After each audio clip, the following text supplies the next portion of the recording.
Hey guys, this is Kelly. Mari and I are back with another challenge.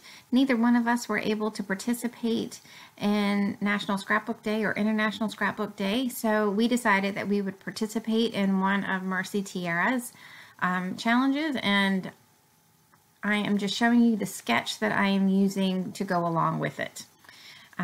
We decided to do the bingo challenge, and I need to apologize. I thought I was recording and I was not. So the things that you have missed were basically me just matting my photo and cutting those paper strips and cutting that circle out of 6x6 paper with a die cut. Not a die cut, with a metal die.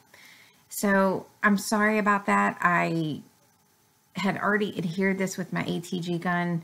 I briefly thought about just kind of putting this layout aside and doing a different one, but with my wrist still being very tender, I couldn't do it. So forgive me for that. I will try to, make sure it doesn't happen again. It always bums me out when I don't catch something that I really wanted to. So what I'm doing is just moving around the different die cuts, trying to see what I want where. I am using a collection that's a little bit brighter than things that I normally choose, and this is more primary colors, and I tend to shy away from it, but I was really drawn to some of these papers and the puffy stickers, and I just thought that I would try something that was a little bit outside of my comfort zone. So this photo is one that is several years old, and it's just of my kids and two of their cousins, and I thought it was sweet, and I just wanted to get it documented. Now on Mercy Tiara's bingo challenge, she had a bingo card set up and several different things in that had populated the squares. So first, let me just say I failed miserably. I'll tell you how I went about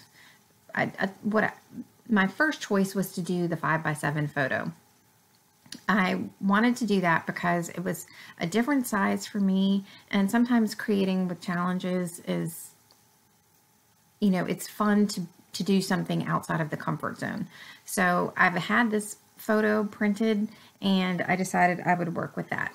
So that left me to go up and down or across one way to pick 5 different things. I didn't get the free space.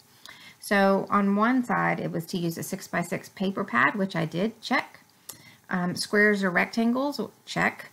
Between the squares of the colors, the rectangles of the pattern paper, that was included. A large photo was done. Punches, well, I didn't exactly use my punch, but I used a die, so I really feel like those two were interchangeable. But I didn't have acrylic pieces, and I thought I did, but I really am surprised I don't have much acrylic at all in my stash. I have a few words, but that's about it.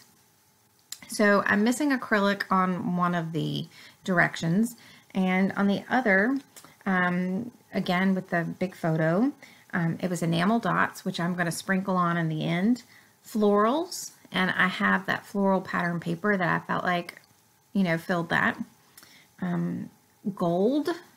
And, technically that yellow is not gold, but it's gold enough. It didn't have to be like a shiny gold. And the thing that I'm missing though is splatters or ink. I really like white space, and as busy as these papers are and as bright as they are, I felt like I needed to have that white space. And I thought about it and I debated. I was thinking that the black splatters would look nice, and I just couldn't do it. I felt like it was going to be too much, and I wanted to keep it simple, or as simple as it could be with this many different patterns and the different colors. So I'm just pressing on my wrist. It is still bothering me. It's quite a sprain that I have here, but it is better, so I'm thankful for that. So I had pulled out some wood veneer, trying to get a few of those worked onto my page.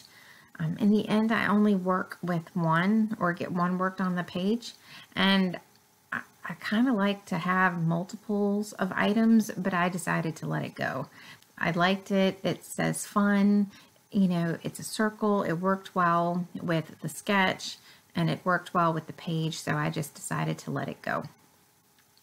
So I am going to sprinkle a few enamel dots for my stash as well, and I just like the way that it picks up on the colors, and I tried to make sure that the colors were adequately placed around in the clusters. So what I did was just stitched in white thread through part of the title and through the two clusters up top. Well, not really clusters, but the circles. I just felt like it added a little bit of texture and dimension, and it just brought another layer to the page without necessarily introducing more color, because it is pretty bright for me. So this is pretty much it for me. Again, I'm sorry that I missed on some of the video. Be sure and check out Mari's video. I guarantee you that she will have met the challenge successfully and not stumbled upon it like I did, but it's okay. It's all good and fun, and when you have a memory secured, that's just another memory that you have recorded. So thanks so much for joining us, and we will see you soon. Take care. Bye.